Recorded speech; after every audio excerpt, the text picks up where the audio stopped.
இன்று நாம் ஒட்டுமொத்த மனித குலத்திற்காகவும் அனுப்பப்பட்ட ஒரு நபி அவர்களை பற்றி பார்க்க போகிறோம்.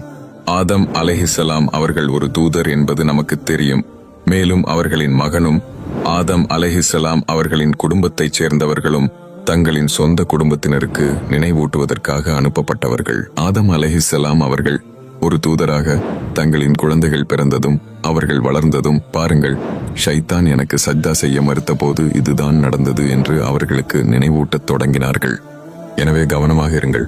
நபி ஸல்லல்லாஹு அலைஹி வஸல்லம் அவர்கள் கூறுகிறார்கள், ஆதம் அலைஹிஸ்ஸலாம் அவர்களுக்கும் நூஹ் அலைஹிஸ்ஸலாம் அவர்களுக்கும் இடையில் 10 தலைமுறைகள் அல்லது நூற்றாண்டுகள் இருக்கலாம். எனவே ஒரு குறிப்பிட்ட கால இடைவெளி இருந்தது. மக்கள் அனைவரும் இஸ்லாத்தில் இருந்தார்கள்.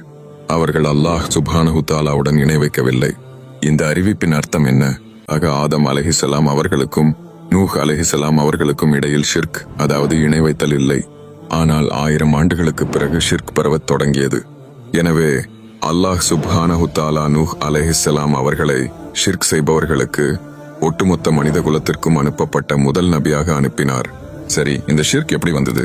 குர்ஆனில் இருந்து வரும் உண்மையான அறிவிப்புகளை நாம் தெரிந்து கொள்ள வேண்டும். அல்லாஹ் சுப்ஹானஹு தஆலா அதை பற்றி குறிப்பிடுகிறான். நாம் அதை ஒரு கதை வடிவத்தில் குறிப்பிடுவோம். பின்னர் நாம் அந்த வசனத்தை படிப்போம். இன்ஷா அல்லாஹ். இத்ரீஸ் அலைஹிஸ்ஸலாம் அவர்கள் அனுப்பப்பட்ட மக்கள். அவர்கள் வரம்பு மீறிவிட்டனர். அவர்கள் நிறைய பாவங்களை செய்து கொண்டிருந்தனர். ஆனால் அவர்கள் அல்லாஹுடன் இணை வைக்கவில்லை. அவர்களின் வணக்க வழிபாடுகள் முற்றிலும் அவர்களின் இறைவனுக்காக மட்டுமே இருந்தது. அவர்களுக்கு ஒரு இறைவன் உண்டு என்பதையும் அவர்களின் அனைத்து வணக்க வழிபாடுகளையும் அந்த இறைவனுக்கு மட்டுமே செலுத்த வேண்டும் என்பதையும் அவர்கள் அறிந்திருந்தனர். இருப்பினும் அவர்கள் ஆங்காங்கே பாவம் செய்து கொண்டிருந்தனர். விபச்சாரம், மேலும் பல பாவங்கள் நடந்து கொண்டிருந்தன. காலம் செல்ல செல்ல ஷைத்தான் அவர்களிடம் வந்தான். அவர்களுக்குள் சில நல்ல மனிதர்கள் இருந்தனர். நீங்கள் அந்த சூறாவை பார்த்தால் அந்த நல்ல மனிதர்களின் பெயர்களை நீங்கள் காணலாம். அல்லாஹ் சுப்ஹானஹு தஆலா அவர்களின் பெயர்களை குறிப்பிட்டுள்ளான். மேலும் குர்ஆனில் 5 பெயர்கள் குறிப்பிடப்பட்டுள்ளன. அவர்கள் நல்ல மனிதர்கள். ஷைத்தான் அந்த காலத்து மக்களிடம் வந்து, பாருங்கள், இவர்கள் உங்களுக்கு நல்லதை செய்யும்படி நினைவூட்டும் நல்ல மனிதர்கள். அவர்கள் மிகவும் நல்லவர்கள். அவர்கள் உங்களுக்கு நல்லதை செய்ய நினைவூட்டினார்கள். இப்போது அவர்கள் இறந்து விட்டதால் அவர்களின் செய்தியை உங்களுக்கு நினைவூட்டுவதற்காக ஒரு சிறிய சிலையை உருவாக்குங்கள். எனவே ஒவ்வொரு முறையும் நீங்கள் அந்த சிலையை பார்க்கும்போது இந்த நபர் நமக்கு நல்லதை நினைவூட்டுவார் என்பதை நினைவில் கொள்ள முடியும். மேலும் நீங்கள் நல்லதை செய்வீர்கள் என்று கூறினான். அவர்கள் அதில் எந்த தவறும் காணவில்லை. அவர்கள் சிலைகளை உருவாக்கினார்கள். மேலும் ஒவ்வொன்றும் இந்த நல்ல மனிதர்களில் ஒருவரின் பெயரால் பெயரிடப்பட்டது. ஒவ்வொரு முறையும் அவர்கள் வந்து இந்த சிலைகளை பார்த்தபோது அவர்கள் மிகவும் மகிழ்ச்சியாக இருந்தனர். அது அவர்களுக்கு நல்லதை செய்ய நினைவூட்டியது.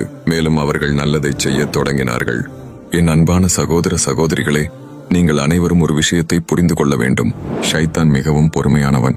அவனிடம் ஒரு திட்டம் இருக்கிறது. அவன் விதையை விதைத்து விட்டு சென்று விடுகிறான். எனவே அந்த தலைமுறை கடந்து போகும் வரை அவன் காத்திருந்தான். அந்த தலைமுறை கடந்து போன போது மக்கள் ஏன் அந்த சிலைகளை உருவாக்கினார்கள் என்பதை மறந்துவிட்டனர். அவன் அடுத்த தலைமுறையினரிடம் சென்று, உங்களுக்கு தெரியுமா உங்கள் முன்னோர்கள் என்ன செய்தார்கள் என்று? அவர்கள் இந்த சிலைகளை வணங்குவார்கள். இதுதான் அவர்களுக்கு நன்மையை கொண்டு வந்தது என்று அவர்களை ஏமாற்றினான். மிகவும் கவனமாக கேளுங்கள். அவன் சொன்னான், எப்போதெல்லாம் அவர்கள் இந்த சிலைகளை கண்டார்களோ அவர்கள் சிலைகளை வணங்கினார்கள். அதனால்தான் அவர்கள் நல்ல மனிதர்களாக மாறினர். மேலும் அவர்கள் திசையில் நன்மைகள் வந்தன. அவன் வார்த்தைகளை திருப்புகிறான். ஒரு பகுதி உண்மை, ஒரு பகுதி உண்மை இல்லை. அவர்கள் இந்த சிலைகளை பார்த்தபோது அவற்றை வணங்கவில்லை. ஆனால் அவர்களுக்கு நினைவூட்டப்பட்டது. அவர்கள் நல்லதை செய்தார்கள். உதாரணத்திற்கு, ஒரு நபர் சிலையிடம் சென்று திரும்பி வந்து தானம் செய்வார். அது நன்றாக இருந்தது.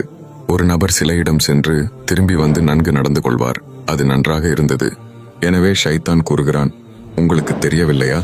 சிலை அவர்களுக்கு நல்லவர்களாக மாற உதவியது. எனவே நீங்கள் இந்த சிலைகளுக்கு சஜ்தா செய்ய வேண்டும். இன்னும் சிறந்தவர்களாக மாற வேண்டும். அப்போதுதான் ஷிர்க், அதாவது இணைவைத்தல் முதல் முறையாக அல்லாஹ் சுப்ஹானஹு தஆலாவுடன் நடந்தது. இன்று வரை மனிதர்கள் எவ்வளவுதான் விஞ்ஞானத்திலும் தொழில்நுட்பத்திலும் வளர்ச்சி அடைந்தாலும் நம்மிடம் தொழில்நுட்பம் இருக்கிறது, ப்ளூடூத் இருக்கிறது, வைஃபை இருக்கிறது. விரைவில் நம்மிடம் மஞ்சள் பற்களும் பச்சை பற்களும் இருக்கும். அல்லாஹ் அஃபலம். ஆனால் இப்போதும் கற்களை வணங்கி அது அவர்களுக்கு நன்மைகளை கொண்டு வரும் என்று நினைக்கும் மக்கள் இருக்கிறார்கள். மரங்களை வணங்கும் மக்கள், பல்வேறு பொருட்களை வணங்கும் மக்கள், அல்லாஹ் சுப்ஹானஹு தஆலாவின் படைப்புகளை வணங்கும் மக்கள், அவை அவர்களுக்கு நன்மைகளை கொண்டு வரும் என்று நினைக்கிறார்கள். விலங்குகளை வணங்கும் மக்களும் இருக்கிறார்கள்.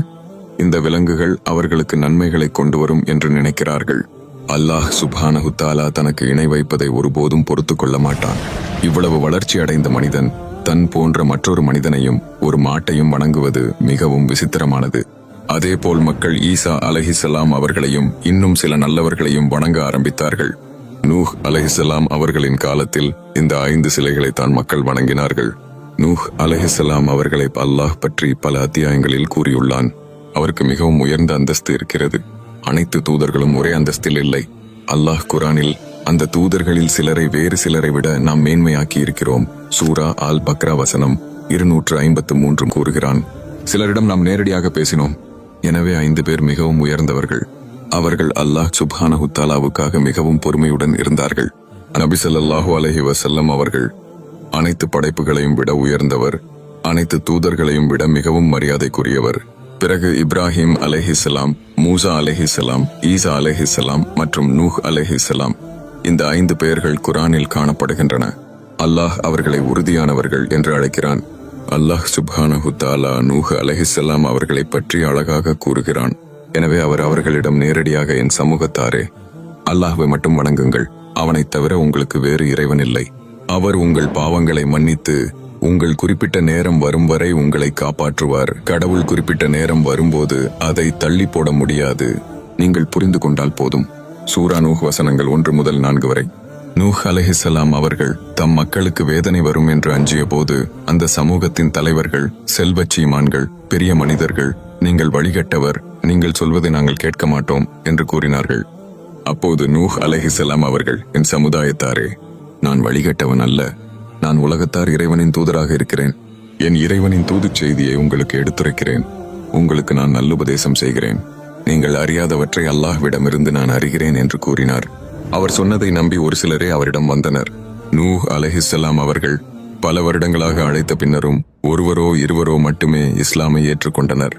ஆனால் பெரும்பான்மையான மக்கள் அதிகாரமிக்கவர்களையும் செல்வந்தர்களையும் பின்பற்றினார்கள்.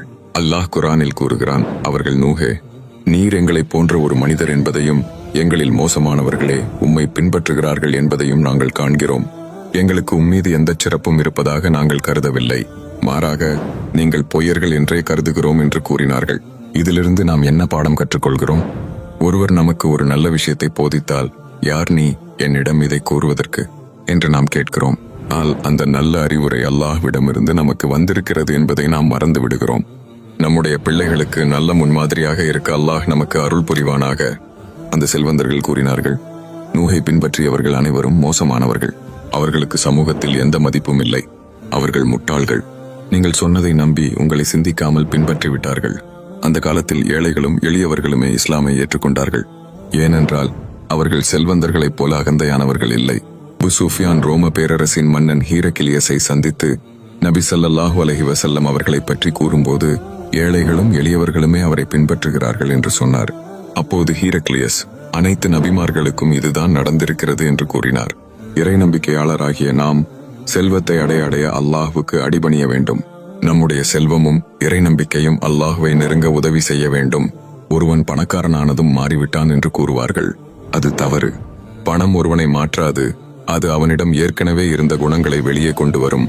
பணம் ஒருவனுக்கு உண்மையான குணங்களை வெளிப்படுத்த ஒரு வாய்ப்பை மட்டுமே கொடுக்கிறது. பணம் வருவதற்கு முன் நல்லவனாக இருந்தவன் பணம் வந்த பிறகும் நல்லவனாகவே இருப்பான். அல்லாஹ் நம் அனைவருக்கும் நற்பாக்கியத்தை தந்தருள்வானாக. நான் தலைப்பிலிருந்து விலகிவிட்டதாக தெரிகிறது. எனவே நாம் விட்ட இடத்திலிருந்து தொடரலாம். இந்த மக்கள் பலவீனமானவர்கள் என்று நாங்கள் பார்க்கிறோம். உனக்கு எங்கள் மீது எந்த நன்மையும் இருப்பதாக நாங்கள் கருதவில்லை. உண்மையில் நாங்கள் உங்களை பொய்யர்கள் என்றே கருதுகிறோம். நீங்கள் ஒரு பொய்யர். எங்கள் மீது உனக்கு என்ன நன்மை இருக்கிறது? நீ எங்களைப் போலவே இருக்கிறாய். உனக்கும் கண்ணு, காது, கையும் எல்லாமே எங்களைப் போலவே இருக்கிறது. நீ ஒரு மனிதன். இது நூஹ் அலைஹிஸ்ஸலாம் அவர்களின் மக்களின் காரணம். அல்லாஹ் சுப்ஹானஹு தஆலா அதை பற்றி சூரத் ஹூத்ல சொல்கிறான். அதனால்தான் அவர் தன்னுடைய மக்களிடம் சொன்னார், ஓ என் மக்களே, மிகவும் கவனமாக கேளுங்கள். அல்லாஹ் எனக்கு சில தெளிவான சான்றுகளை கொடுத்திருந்தால் நீங்கள் அதை யோசிப்பீர்களா? அல்லாஹ் எனக்கு கருணை காட்டினால், உங்களுக்கு தெரியாத ஒரு கருணையை எனக்கு கொடுத்திருந்தால் என்ன செய்வீர்கள்? உங்களால் பார்க்க முடியாது. இதிலிருந்து நாம் என்ன கற்றுக்கொள்கிறோம்? சில சமயங்களில் நம்முடைய தீய காரியங்கள் நேர்வழிக்கு கண்களை மூடிவிடுகின்றன. அதனால்தான் நான் இன்னொரு நாள் சொன்னேன், பெரிய வணக்கங்களில் ஒன்று தப்பா? அல்லாஹ்விடம் பாவ மன்னிப்பு கேட்பது. நம் வாழ்க்கையில் நாம் எங்கே தவறு செய்கிறோம் என்று தேடுவது, தொடர்ந்து அல்லாஹ்விடம் பாவ மன்னிப்பு கேட்பது. ஏனென்றால் நீங்கள் அல்லாஹ்விடம் பாவ மன்னிப்பு கேட்கும்போது வெளிச்சத்தை பார்க்க ஒரு நம்பிக்கை இருக்கிறது. அதனால்தான் அல்லாஹ் சுப்ஹானஹு தஆலா நூஹ் அலைஹிஸ்ஸலாம் அவர்களை பற்றி கூறுகிறான். அவர் தன்னுடைய மக்களிடம் சொன்னார், அல்லாஹ்வின் அருள் உங்களிடமிருந்து தடுக்கப்பட்டிருந்தால் என்ன செய்வீர்கள்? நீங்கள் கண்ணை திறந்து நான் என்ன சொல்கிறேன் என்று பாருங்கள், அல்லாஹ்விடம் திரும்புங்கள். அதனால்தான் அவருடைய மக்கள் தொடர்ந்து அவரோடு வாதிட்டனர். அவர்கள் என்ன சொன்னார்கள்? உண்மையில் அவர் மீண்டும் தன்னுடைய மக்களிடம் ஒரு விஷயத்தை சொன்னார். அது என்ன? அடுத்த வீடியோவில் அதை பற்றியும் மேலும் நபி நூஹின் மீதமுள்ள வரலாற்றையும் பார்ப்போம். அன்பான சகோதர சகோதரிகளே, இந்த வீடியோ உங்களுக்கு பயனுள்ளதாக இருந்திருக்கும் என்று நம்புகிறோம். இந்த வரலாற்றை பற்றிய உங்கள் கருத்துக்களை கீழே உள்ள கமெண்ட் பகுதியில் பதிவிடுங்கள். இன்ஷா அல்லாஹ் நூஹ் அலைஹிஸ்ஸலாமின் மீதமுள்ள வரலாற்றுடன் மீண்டும் சந்திப்போம்.